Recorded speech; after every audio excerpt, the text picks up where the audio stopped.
Est-ce que tu veux savoir quel est le look que Dieu te donne? Eh bien, rendez-vous au prochain culte Espoir. Samedi à 2h, 11h et 21h avec nos 3 animatrices, animateurs et leurs invités pour une belle heure de partage, musique et réflexion.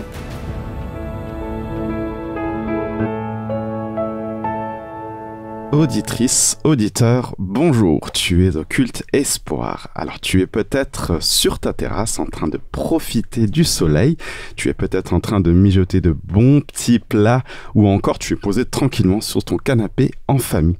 Quoi qu'il en soit, sois le bienvenu, ici tu es chez toi. Et si c'est la première fois que tu nous écoutes, je t'invite à pousser ta curiosité et à rester en notre compagnie.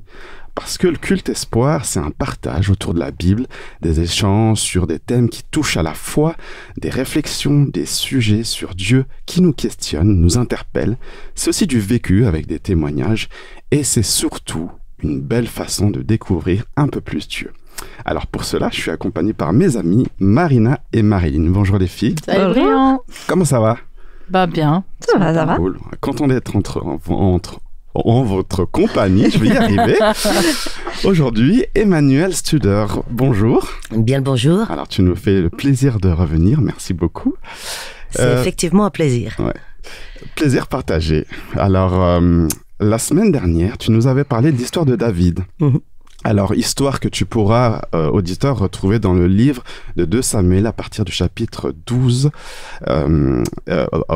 Oui, à partir du chapitre 12 dans l'Ancien Testament, tu avais abordé le thème de l'humilité, l'obéissance ou encore de pratiquer le bien. Et de quoi vas-tu nous parler aujourd'hui, Emmanuel? Aujourd'hui, ça va être développer l'image, notre image, et pour le reste, je vous laisse la surprise. C'est-à-dire que dans notre société, on soigne beaucoup l'image, on le sait, il faut paraître, il faut avoir un bon look, il faut etc. Et bien, je vais vous parler du look que la Bible nous propose, et surtout du look que Dieu nous offre. Sympathique. Yes. Ouais. J'ai hâte de voir la suite. Alors que Dieu nous accompagne tout le long de ce culte par son esprit et nous accorde sa paix.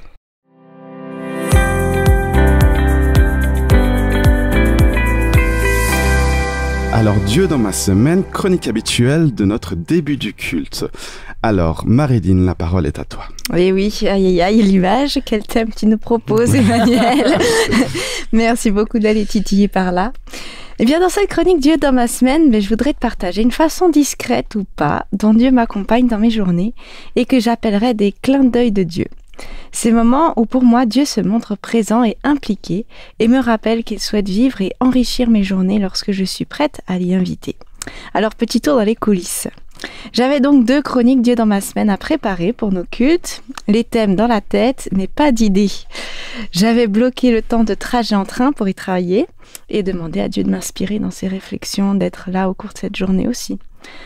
Et donc, page blanche au départ. Me voilà partie dans une journée intense de rencontres et d'échanges, sans aucun lien potentiel à mes yeux avec ces cultes. Mais voilà que lors du premier après-midi, lors de partage, dans ce moment-là, un mot fait écho à l'un des thèmes. On parle agriculture, s'ensuit une série de mots qui se connectent dans ma tête et la base d'une chronique sur un axe que je n'attendais pas du tout. Ça, c'est une de faite. Il reste un autre trajet pour la seconde chronique et une piste m'était venue, alors ça semblait pas assez bien parti. Mais en rédigeant, il me manquait quelque chose à ma réflexion et ça semblait pas jouer. Quelle déception! Le trajet terminé, je sors, je médite sur les axes d'approche en arrivant sur le lieu de mon activité du jour. Et voilà que durant la matinée, l'échange que j'ai avec l'une des accompagnantes qui me parlait d'un aspect de son travail aborde justement le thème de notre culte. Alors, identité, image, je rapproche les deux. Qu'est-ce qui se passe dans mon identité quand je suis malade, quand je perds mes moyens physiques ou cognitifs? Qu'en est-il de qui je suis quand je suis atteint d'Alzheimer, de Parkinson, de maladies dégénératives? Voilà, de grandes questions auxquelles elle me dit ne pas avoir de réponse toute faite, mais qu'il la travaille. Ça a commencé à me travailler aussi. Et plus largement, on peut aussi se demander sur quoi notre identité est basée, sur quoi se base le regard de l'autre, sur mon travail, ma famille, mes études, mon statut familial, financier, mon apparence. Voilà quoi. De quoi mettre notre esprit en marche pour quelques pistes de réflexion sur ce culte, sur l'identité. Et qu'en est-il pour toi, auditeur? Comment définis-tu ton identité? Qui définit ton identité? Le regard de l'autre? L'opinion que tu as de toi-même? Et y aurait-il une valeur plus stable pour se définir que la fluctuance de notre état de santé, de nos réussites, notre situation sociale? Est-ce que c'est un clin d'œil pour toi de Dieu aujourd'hui?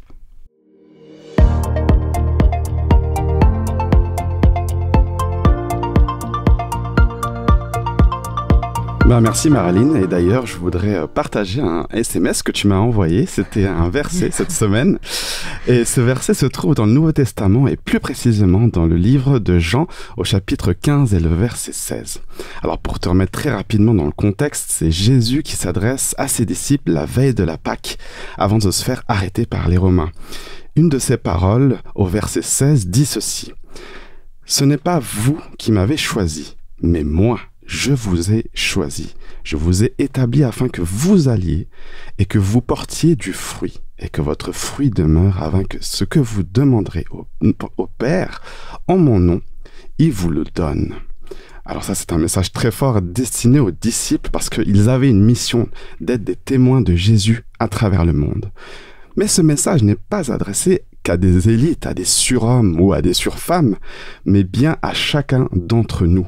Oui, tu es aussi concerné, auditeur, toi qui nous écoutes. Jésus te choisit pour être porteur de fruits.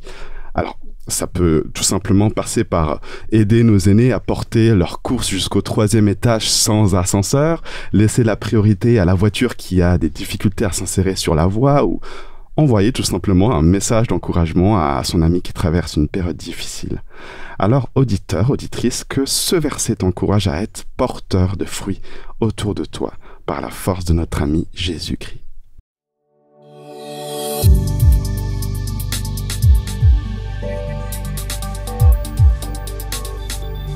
Alors, je t'invite à présent à entrer dans notre chronique Louange en musique. Oui. Alors, pour rappel, notre thématique du jour aborde des notions d'identité. Qui suis-je? Qu'est-ce que je pense de moi? Quelle image je donne finalement de moi? Alors, j'aimerais te proposer de nous orienter vers cette question suivante. Quel est le regard de Dieu sur moi, ce regard fondateur de mon identité? Alors, je t'invite à écouter ce chant qui t'apportera quelques pistes. En toi, je sais qui je suis, du groupe Hillsong.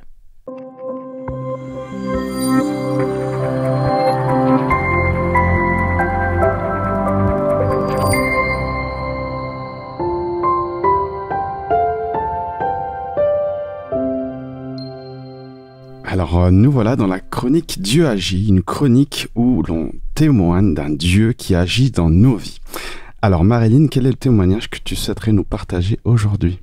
Eh bien, cette semaine, j'ai eu le plaisir de rencontrer Joanne, une jeune qui m'a partagé comment elle a passé d'une identité basée sur le regard des autres à une identité basée sur la vie de Dieu. Alors, je vous propose d'écouter. Alors voilà, Joanne, merci d'avoir accepté de partager avec nous un bout de ton histoire de vie et de comment Dieu t'a impacté dans cet aspect de ton identité. Et voilà, on est accueillis dans le studio du Créateur. Alors raconte-nous comment ça s'est passé. Est-ce que tu as toujours été la jeune femme qu'on connaît, rayonnante, posée? Alors, on aurait dit oui, mais non, en fait, c'est vrai que j'ai eu un parcours quand même où je me suis fait, on va dire, quand même du mal à moi-même, parce que je me suis longtemps comparée à mon entourage. Je me suis longtemps comparée, on va dire, oui, mes cousines, parce que voilà, quand on est jeune, quand on est ado, on aime bien faire les photos, on aime bien faire des poses et tout, etc., etc. Et à chaque fois, moi, que je regardais les photos, je me trouvais toujours moins belle qu'elle. Vraiment, je me dévalorisais.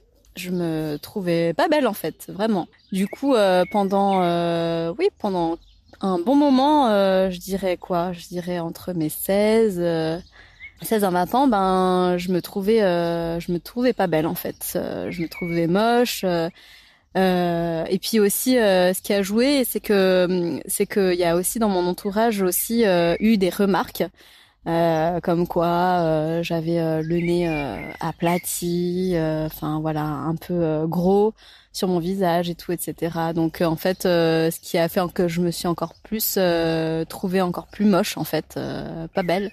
Et du coup voilà, c'était un peu compliqué. C'était un compliqué pour moi à cette époque-là. Donc voilà, en fait, durant toute cette période, j'étais vraiment pas bien. Je me regardais dans la glace et puis je me disais mais en fait je suis moche. Enfin voilà, j'avais vraiment une mauvaise image de moi-même. Et du coup, ça m'a affectée encore jusqu'à ce que je fréquente donc mon mari qui était mon copain mais qui est devenu mon mari aujourd'hui. Ça a affecté en fait un peu dans notre relation parce qu'en fait j'avais besoin qu'il me dise que j'étais belle, j'avais besoin qu'il me rassure, j'avais vraiment besoin qu'il me valorise, j'avais besoin que voilà, et j'avais vraiment besoin que je sache que j'étais vraiment la seule fille quoi dans sa tête quoi, qu'il regardait pas une autre. Bien qu'il y aura toujours des filles plus belles que moi, ça c'est sûr. Et en fait voilà, et j'ai beaucoup fonctionné en fait sur la comparaison. Et je me suis rendu compte avec le recul que j'ai beaucoup fonctionné avec la comparaison. Me comparer à mes cousines, me comparer à des copines, me comparer vraiment aux autres. Et du coup, finalement, comme j'ouvrais souvent ma Bible, j'étais tombée sur des textes qui disaient que Dieu, en fait, m'avait vraiment voulu, qu'il m'a tissé dans le ventre de ma mère. Donc c'est lui qui a fait que je suis comme ça, en fait. Et puis il y a un psaume vraiment qui m'avait marqué, donc je vais le lire, c'est dans Psaume 139, verset 14. « Je te loue de ce que je suis une créature si merveilleuse, tes œuvres sont admirables et mon âme le reconnaît bien. » Donc en fait, ce psaume, il m'avait vraiment marqué parce que ça montre qu'à un moment donné, il faut accepter comment Dieu nous a créés, qu'il faut pas changer quelque chose surtout comme en fait on est physiquement en fait dans notre société, je trouve qu'il y a beaucoup ce problème, ce souci-là de l'apparence et en fait finalement je me suis dit Dieu il t'a fait comme ça, t'as un nez aplati mais finalement c'est en harmonie avec mon visage, avec comme je suis et j'ai appris à accepter et surtout la question que je me suis posée c'était mais en fait, qu'est-ce qui est le plus important? C'est l'apparence, c'est le physique, c'est comment on paraît dans la société, ou alors comment on est dans l'être et dans notre caractère. Et c'est là que je me suis rendu compte que la vraie question à me poser, c'est comment je suis au niveau de mon caractère. Donc voilà, en fait, le Seigneur, il m'a vraiment révélé qu'il y avait des choses vraiment à changer. Qu'il y avait vraiment des défauts que je devais abandonner en fait et vraiment le laisser transformer tout ça. Alors le plus gros travail c'est d'accepter nos défauts et c'est d'accepter que ce soit Dieu vraiment qui le change. Donc voilà et ce qui fait que aujourd'hui je vais mieux, je me sens bien grâce au Seigneur et que c'est toujours un travail au quotidien de voir ce qu'il y a encore à changer. Alors il y a des choses que je peux pas changer, comme je l'ai dit, sur mon physique, sur aussi, plutôt je vais dire physique parce que ça compte beaucoup aujourd'hui maintenant le physique. Donc je veux dire que en fait le physique on peut pas changer si ce n'est de perdre du poids ou des choses comme ça qu'on peut agir dessus. Mais sinon après la forme de notre visage, nos yeux, notre nez, notre bouche, si on a des oreilles décollées, des choses comme ça, en fait on est comme ça et c'est ce qui fait notre particularité. Donc en fait moi, maintenant, ce que je regarde beaucoup, c'est mon caractère et ma vraie référence, en fait, c'est Jésus. C'est Jésus que j'ai accepté comme mon sauveur et vraiment ma référence parce que lui, en fait, il a pas cherché à être beau, en fait, aux yeux des gens, aux yeux des hommes. Il a cherché vraiment à être bon, en fait, rempli de bonté, rempli d'amour, rempli de vraiment du souci des autres, de pouvoir être auprès des autres, être à l'écoute des autres. Et vraiment être bon et pas avoir des arrière-pensées, donner sans attendre en retour.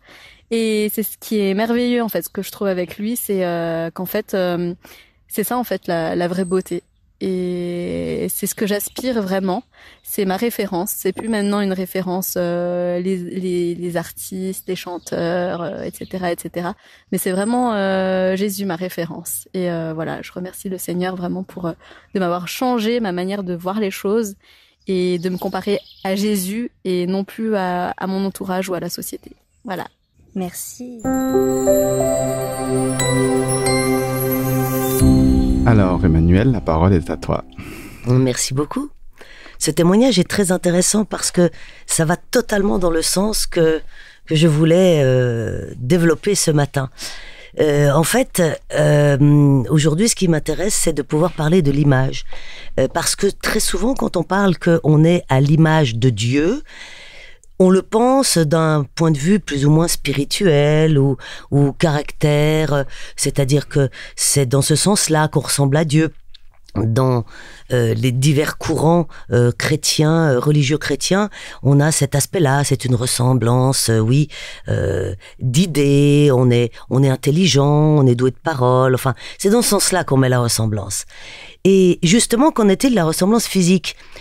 Et ça, je sais qu'aujourd'hui, et la preuve, c'est le témoignage que vous venez de passer, qu'aujourd'hui, c'est un problème pour beaucoup de personnes qui se trouvent pas belles, qui se trouvent pas bien lookées, tout simplement. Et moi, j'ai envie de vous dire, mais Dieu nous a créés à son image. Et c'est pas que l'image que l'on conçoit comme ça, intellectuelle, spirituelle et autres, c'est vraiment aussi à son image physique. Pourquoi ? Alors, il y a 2 textes qui sont très intéressants dans la Bible, c'est Genèse, chapitre 1, versets 26, 27, 28, je vais y revenir, et puis Ézéchiel, exactement la même référence, Ézéchiel, chapitre 1, 26, 27, 28. Alors, Genèse, que dit la Genèse ? On sait bien qu'au premier chapitre du premier livre de la Bible, de la Genèse, on nous parle de la création de notre terre, de l'organisation. Pour être plus précis, c'est pas la création dans l'absolu. Alors pour certaines choses, oui, mais de l'organisation de notre terre, en tout cas dans le premier verset. Et dans cette organisation et cette création pour en faire un monde super, pour y accueillir qui ? Faisons l'homme à notre image. Alors ce texte a été déjà vu, revu dans tous les sens. Et on a dit beaucoup de choses qui, à mon sens, ne sont pas forcément toutes justes. D'abord, on a un pluriel, c'est intéressant, parce que ça nous montre un peu la nature de Dieu, que Dieu, il est le tout autre qui nous échappe. Ensuite, il va faire un homme à son image, c'est-à-dire Ish et Isha, c'est-à-dire mâle et femelle. Donc, on retrouve un pluriel. On se dit, tiens, ça c'est intéressant quand même aussi. Et puis, il va avoir un rôle, cet homme, hein, de s'occuper et de gérer tout ce qui vient d'être créé en amont pour lui, afin que justement cette planète soit un jardin sublime pour y habiter, pour y être et pour y résider. Si maintenant on saute chez Ézéchiel, Ézéchiel est un prophète de l'Ancien Testament qui a vécu en exil. On sait on se rappelle peut-être que le peuple d'Israël a eu quelques problèmes avec ses voisins et que parfois et même assez souvent il a perdu, et toute une partie de la population, comme le prophète Daniel, comme le prophète Ézéchiel, ont été emmenés captifs dans un autre lieu, qui était en l'occurrence là, vraisemblablement le nord de l'Irak, sud de la Turquie, quelque chose du genre, pour ce qui est en tout cas du prophète Ézéchiel. Et ce prophète a eu la chance, comme d'autres, comme le prophète Daniel, comme Jean de l'Apocalypse, etc., d'avoir des visions que Dieu lui a données, en l'occurrence une vision sur le trône de Dieu, enfin sur là où habite Dieu, là où il est et comment il est. Alors naturellement, le pauvre homme se retrouve avec une vision de trucs qui n'existent pas sur Terre, donc il est très très emprunté quand même pour décrire ce qu'il voit, parce qu'on peut très bien décrire une voiture, une chaise et ainsi de suite. On connaît, on les fabrique. Mais quelque chose qu'on n'a pas fabriqué et qu'on ne connaît pas, qui n'existe pas ici-bas, c'est très compliqué. Donc le prophète va user d'un vocabulaire en disant régulièrement « c'était comme ». Alors je voyais comme. Alors le comme, ça veut bien dire que c'est pas... ça ressemble, mais voilà, bref. Donc il essaye péniblement comme ça de décrire ce qu'il a vu. Alors il va décrire des animaux, il va décrire des êtres étranges avec des ailes, enfin bref. Et il en arrive au trône de Dieu, chapitre 1, versets 26, 27, 28. Et il va décrire le trône de Dieu, et il va dire c'était comme une pierre de saphir. Donc c'était déjà pas une pierre de saphir, c'était comme, très très lumineuse. Et dessus, qu'est-ce qu'il va voir sur ce trône ? Comme un homme. Donc j'insiste très lourdement sur ces comme, d'accord, hein. Donc il va voir comme un homme. Et qu'est-ce que ça veut dire voir comme un homme? C'est-à-dire qu'il va quand même voir visuellement quelque chose, même si c'est extra lumineux. Il va décrire qu'il y a une lumière éclatante qui en sort depuis sa taille jusqu'en haut, de sa taille jusqu'en bas, mais il va quand même voir une tête, un buste, des bras, des jambes. Bah oui, s'il dit que c'est comme un homme, c'est que c'est quand même ça, hein, à la base. Donc, et qui est cet homme? C'est le trône de Dieu qu'il voit. Donc, qui est cet homme? C'est Jésus.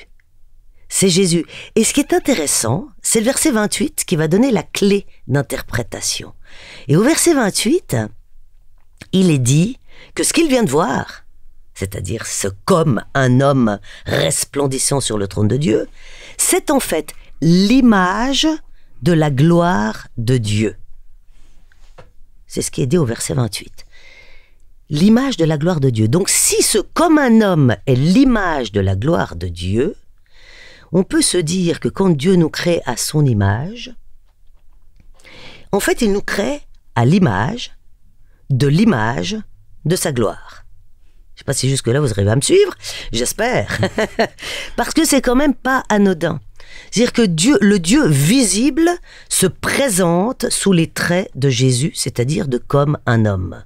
Naturellement, le Jésus qu'on retrouve aussi dans l'Évangile, le Jésus transfiguré, c'est-à-dire lumineux. C'est clair, il n'est pas sur terre, il n'est pas coincé dans notre statut d'être humain pécheur, avec tous les défauts que cela implique, comme les nez aplatis pour Johann. Mais il est clair que nous avons cette apparence physique aussi. Et je trouve que ça, c'est merveilleux de se dire que le cadeau, c'est que Dieu lui-même prend une certaine apparence pour être en contact avec sa création quelle qu'elle soit, hein, ici, ailleurs, on n'en sait rien dans l'univers.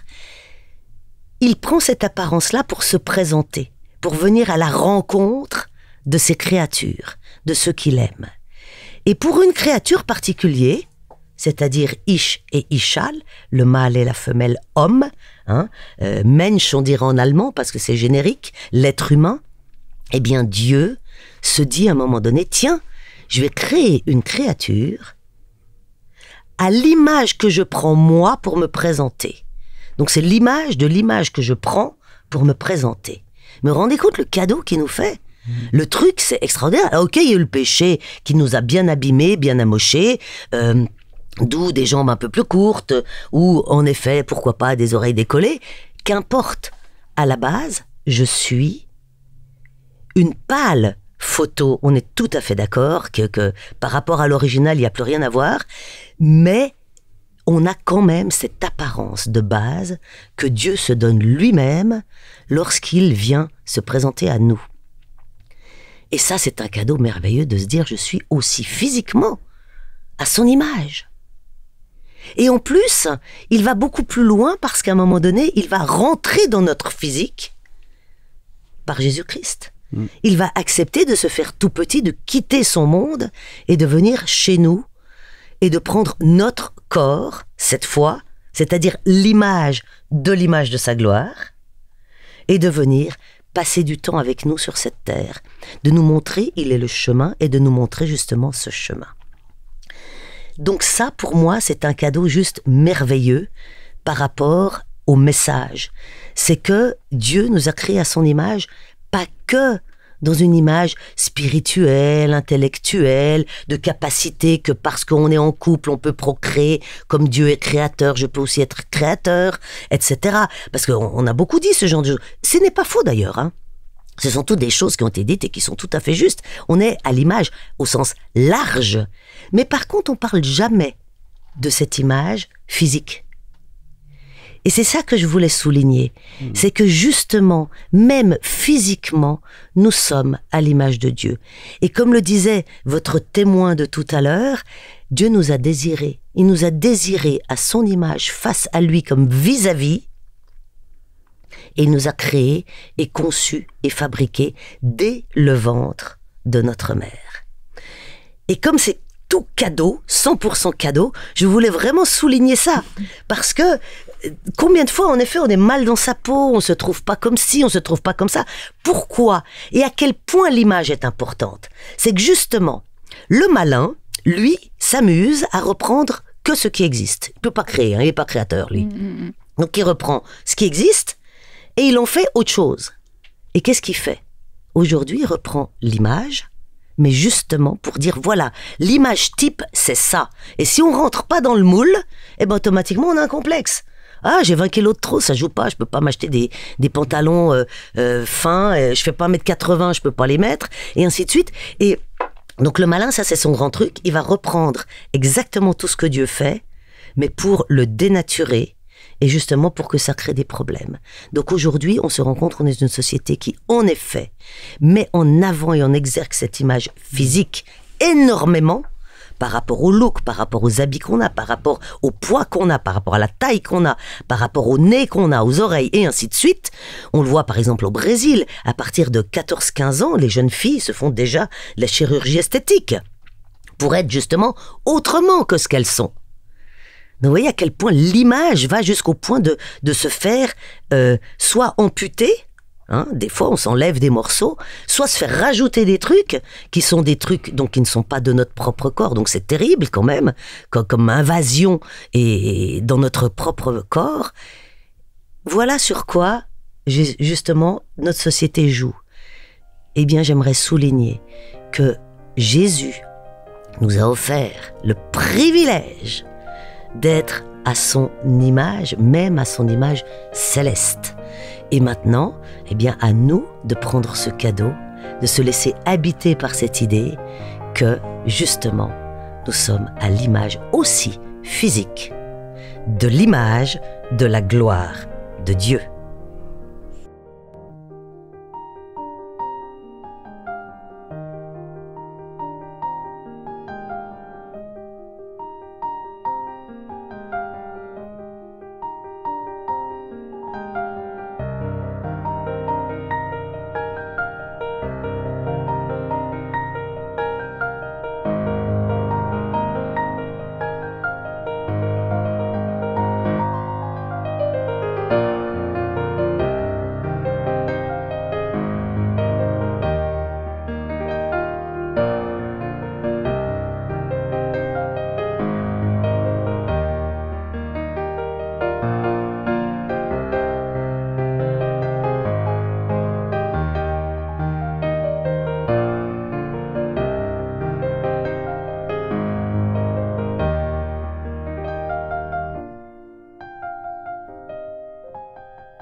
Bienvenue à toi qui nous écoutes, tu es au Culte Espoir et si tu viens d'arriver, surtout reste avec nous, on a encore de belles choses à partager.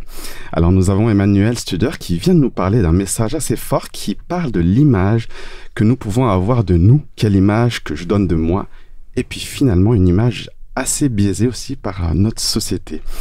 Alors cette chronique qui nous permet de réagir aussi à chaud à ce que tu viens de nous dire Emmanuel, à ce qui vient d'être dit, ben voilà. Marilyn, Marina, qu'est-ce que vous avez envie de souligner? Qu'est-ce qui vous a interpellé dans ce message? Bon, alors, assurément, dans notre société, on est dans une promotion du look magnifique, extraordinaire. On a même des métiers de conseiller en image, hein, qui sont spécialistes, d'ailleurs, pour nous donner une apparence qui conviendrait et qui perfectible, en tout cas, de notre être, pour qu'on soit le plus adapté, le plus ajusté. Et comme tu le disais, Emmanuel aussi, ben voilà, dès que ça convient pas, ben on enlève une zone, on va voir un chirurgien qui, avec son petit bistouri contre une bonne somme d'argent, peut nous transformer ou pas, en tout cas, en quelqu'un de plus beau, semble-t-il. En tout cas, c'est ce qui est proposé. Et c'est vrai qu'en écoutant le témoignage de Johan, on retrouvait vraiment toutes ces questions du regard vers soi, du pas assez, du trop, du je suis moins que, je suis pas pareil. Bah voilà, c'est des dictates aussi que la société a vraiment ancré finalement dans notre regard à nous, avec des mots qui sont parfois durs contre soi, mais je suis horrible, je suis tellement moche, enfin, c'est très très fort. Et parfois, on a tendance à se dire, bon, bah c'est vrai, on se préoccupe beaucoup de l'enveloppe extérieure, le paraître, mais finalement, pour Dieu, ce qui est important, c'est l'être, c'est le caractère, c'est notre construction intérieure, etc. Et puis finalement, en entendant ton partage biblique, je me dis, non, mais revenons quand même à notre aspect physique et faisons-en quelque chose, réconcilions-nous quelque part. Ouais. Et je crois qu'il y a encore un bout de chemin à faire autour aussi de notre rapport à notre corps. Et puis pour la continuité de ce que tu viens de dire, de vraiment être restauré par Dieu en disant, bah en fait, Marina, Marilyn, Emmanuel, nous sommes de belles créatures en fait, et de le croire, parce que on a aussi dans la société des références, et finalement quelle est vraiment notre référence?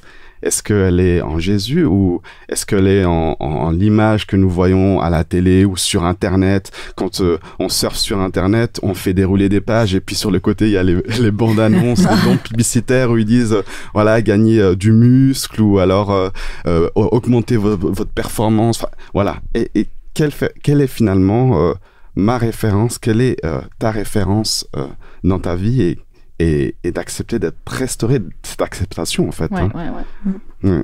Et je trouve qu'il y a quand même il y avait aussi quelque chose d'intéressant à la fin quand tu parlais de un peu comment Dieu est peut-être, et puis le malin, comment il fonctionne, et ce qui m'a marqué, c'est que finalement Dieu on est à l'image, mais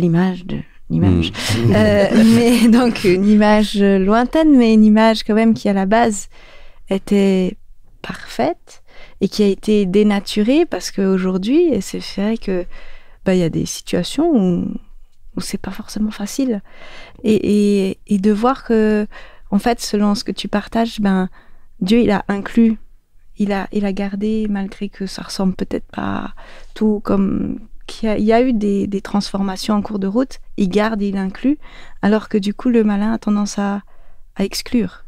Il faut rentrer dedans ou pas, alors que Dieu il dit non, c'est bon, c'est quand même l'image. Bien. Ouais, les marqueurs sont toujours là. C'est ça. Oui, c'est justement ça qui est merveilleux. Mais non seulement ça va changer aussi mon image par rapport à moi-même, mais ça va changer mon image par rapport à l'autre. C'est-à-dire qu'est-ce que je me fais moi comme image de l'autre aussi.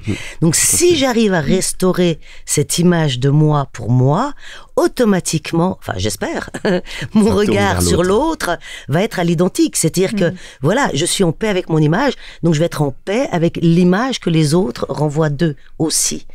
Et ça va éviter tout plein d'autres thèmes, mais là on va déborder la critique et autres. Bien sûr. T'as vu celui-là, le gros nez qu'il a, ou les pieds plats qu'il a, et ainsi de suite. Donc, si mon regard sur moi, et sur mon physique, et sur mon être, est en paix, je vais aussi être en paix avec le regard que je vais porter sur l'autre. Ça va de pair. Ouais. Et ça soulève cette question dont on parlait aussi dans le témoignage, ce problème de la comparaison, avec lequel de plus en plus je me rends compte qu'on se détruit. Enfin, on détruit, enfin c'est pas vraiment un truc intéressant.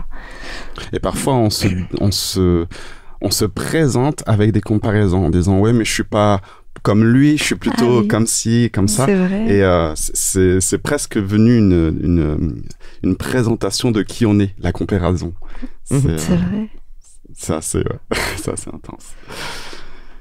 Et toi, auditeur, est-ce que ça te parle?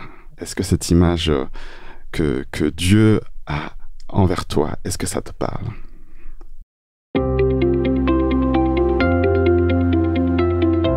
Si tu nous rejoins, tu es dans le culte Espoir. Bienvenue à toi. Nous entrons donc dans cette chronique Dieu dans les arts, et je vais te partager un morceau de Mick, un rappeur bien aimé de notre émission. Ce titre est tout neuf, il a tout juste un mois, tiré de son tout nouvel album Break, et il parle en plusieurs épisodes du regard de Dieu sur moi, de comment je me vends aussi dans mon quotidien face aux autres, de ce que j'apprends de moi et de ce que j'apprends de Dieu. Ce morceau est doucement joué au piano par Anna Featherstone, une chanteuse et musicienne de jazz belge. Elle y interprète avec délicatesse le refrain que vous connaissez peut-être du chant 10 000 raisons de Matt Redman. Bonne écoute.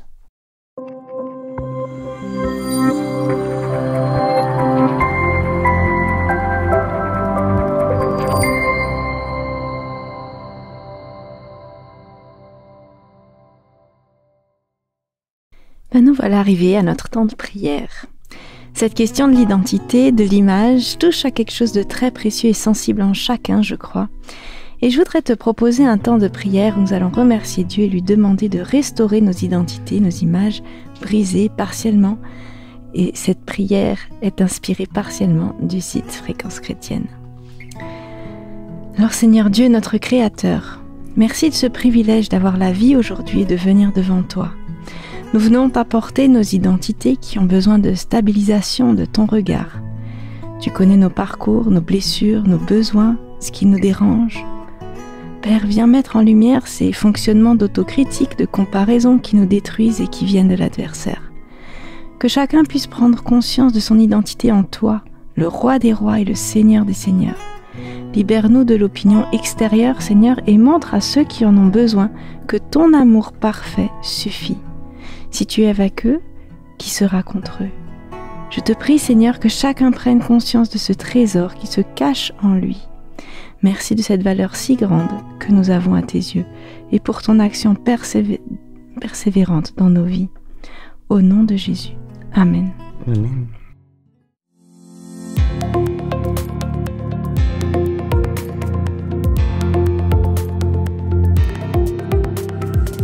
Alors, on va quand même pas se quitter sans une action du jour. Yes. Alors, Marina, une petite action pour nos auditeurs et auditrices? Absolument, qui s'appellerait voir avec les lunettes de Dieu, découvrir qui je suis, ma valeur intrinsèque, en dehors des stéréotypes, des attendus humains, comme le suggérait aussi ce chant gospel de Kirk Franklin, aide-moi à voir comme toi, peu importe les saisons que je traverse. Alors je t'invite à choisir pour cette semaine un temps calme, un lieu sécurisant, ton canapé, un jardin, un espace bien à toi, au calme, où tu te sentes bien. Tu vas prendre pour cette action un miroir. Aïe, aïe, aïe. Et tu vas le déposer devant toi. Ça va être serein. Tu vas le déposer devant toi, tu vas fermer les yeux, c'est ce que je t'invite à faire. Et à la lumière de ce partage biblique, je t'invite à prendre le temps de demander à Dieu, ok Seigneur, dans la Bible, tu dis que je suis une créature merveilleuse, créée à ton image, l'image de l'image que Dieu prend pour se présenter à toi. Et alors que dans quelques instants, je vais ouvrir les yeux, montre-moi, révèle-moi au travers de ce miroir ce que tu aimes en moi, le trésor que tu entrevois, comment tu me vois. Et tu vas alors ouvrir les yeux et tu vas regarder dans ce miroir avec les lunettes de cet amour inconditionnel de Dieu. Prends le temps de te découvrir vraiment. Apprends à t'apprivoiser, ça peut prendre un petit peu de temps. Et apprécie le moment. Prends le temps qu'il te faut pour ce changement de regard, ce changement de lunettes. Et quand tu as fini, pourquoi ne pas noter ce que tu auras découvert de toi, ces petites pépites, dans un cahier que tu pourras évidemment relire de temps en temps quand tu seras dans des périodes de doute. Et tu peux évidemment réitérer cette action dans la semaine plusieurs fois et y revenir, peut-être aussi encore dans quelques mois. J'étais en train de réfléchir à quel miroir j'allais utiliser de ma maison. Alors merci Marina pour cette action. Alors notre culte touche à sa fin. Je suis néanmoins très heureux de l'avoir partagé avec vous. Emmanuel, merci pour ton message. Merci de nous avoir accompagnés pour ces 2 semaines. Nous te souhaitons une belle continuation. Sois abondamment béni, toi et ta famille. Merci de m'avoir invité. J'ai eu énormément de plaisir, moi aussi, à partager ces temps avec vous. Merci. Merci à toi, auditrice, auditeur, d'être resté avec nous. C'est toujours un vrai plaisir de pouvoir être en ta compagnie là où tu te trouves. Quant à moi, je te donne rendez-vous comme d'habitude à la semaine prochaine. Ciao!